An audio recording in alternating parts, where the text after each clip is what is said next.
नमस्कार, मी धनश्री शिंदे आपल्या धनश्रीज किचनमध्ये स्वागत करते।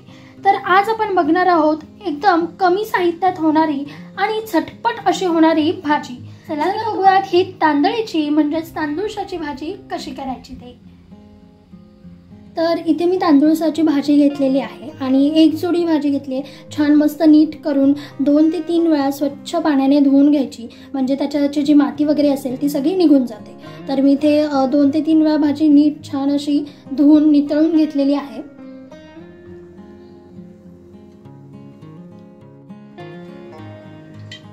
तर मी इथे साधारण 1.5 टेबलस्पून असं तेल टाकून घेतलेलं आहे। तर तेल गरम होत आहे तोपर्यंत आपण लसूण जो आहे तो खलबत्त्यामध्ये छान असं ठेचून घेऊयात। लसूण भरपूर असा घ्यायचा, कारण की लसणाची चव एकदम छान अशी लागते तांदूळाच्या भाजीत। बारीक असा ठेचून घ्यायचा, तुम्ही कट करून जर टाकलात बारीक बारीक असा कट करून तरीही चालेल।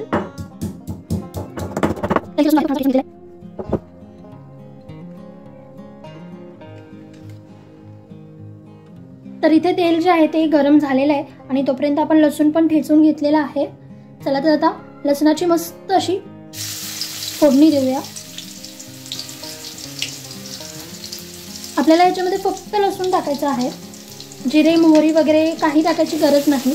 आणि लो फ्लेमवरती छान असा लसूण थोडासा फ्राय करून घ्यायचा। लसूण टाकल्यानंतर आपण यामध्ये टाकूयात हिरवी मिरची। तर हिरवी मिरची मी इथे बारीक अशी कट करून घेतलेली आहे।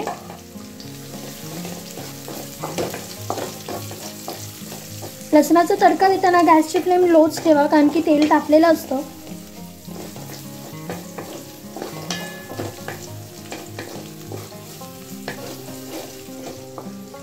चला तर आता यामध्ये आपण भाजी टाकून घेऊया।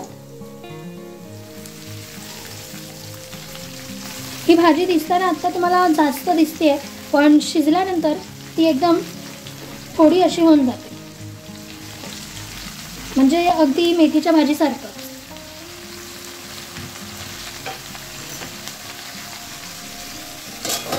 तर छान असं मिक्स करून घेऊ। गॅसची फ्लेम ही आता लो टू मीडियम मध्ये ठेवायची आहे।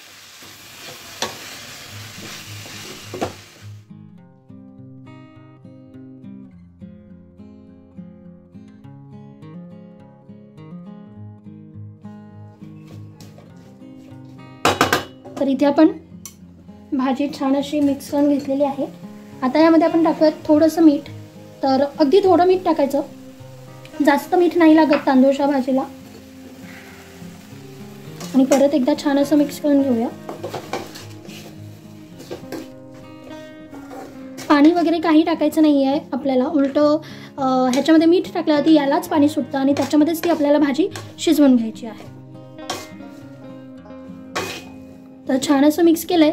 तर साधारण आपल्याला 8 ते 9 मिनिटं भाजी शिजवून घ्यायची आहे। वर काही झाकायची वगैरे गरज नाही, असंच आपल्याला ही भाजी शिजवून घ्यायची।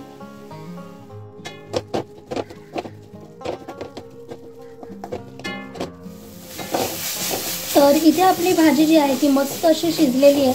मी साधारण 9 ते 10 मिनिटं लो फ्लेमवरती भाजी छान अशी शिजवून घेतलेली आहे। आणि इथे आपली भाजी आता तुम्ही बघू शकता एकदम थोडी अशी भाजी झालेली आहे, कारण की ती शिजल्यावर ती थोडी होऊन जाते। चला तर आता गॅसची फ्लेम बंद करूयात आणि एका प्लेटमध्ये सर्व करूया। तर इथे आपली तांदळीची भाजी म्हणजेच तांदूळाची भाजी तयार आहे आणि खूप झटपट अशी होते, खूप इझी आणि खूप कमी साहित्यामध्ये होणारी भाजी आहे ही। तुम्ही बघितलंच असेल आता। तर खूप लवकर आणि कमी साहित्यात होते, त्यामुळे अगदी सुंदर अशी भाजी आहे आणि चवीला सुद्धा खूप छान लागते, त्यासोबतच पौष्टिक अशी आहे। तर ही भाजी तुम्ही ज्वारीच्या भाकरीसोबत, बाजरीच्या भाकरीसोबत, चपातीसोबत खाऊ शकता। चव खूप मस्त देते।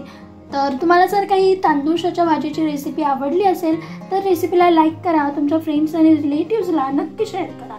आणि जर तुम्ही अजून धनश्रीज किचनला सबस्क्राईब नसेल केलं, लगेचच जावा सबस्क्राईब करा, त्यासोबतच बेल आयकॉनवरती क्लिक करायला विसरू नका। बाय बाय, लवकरच भेटूयात नवीन रेसिपी घेऊन।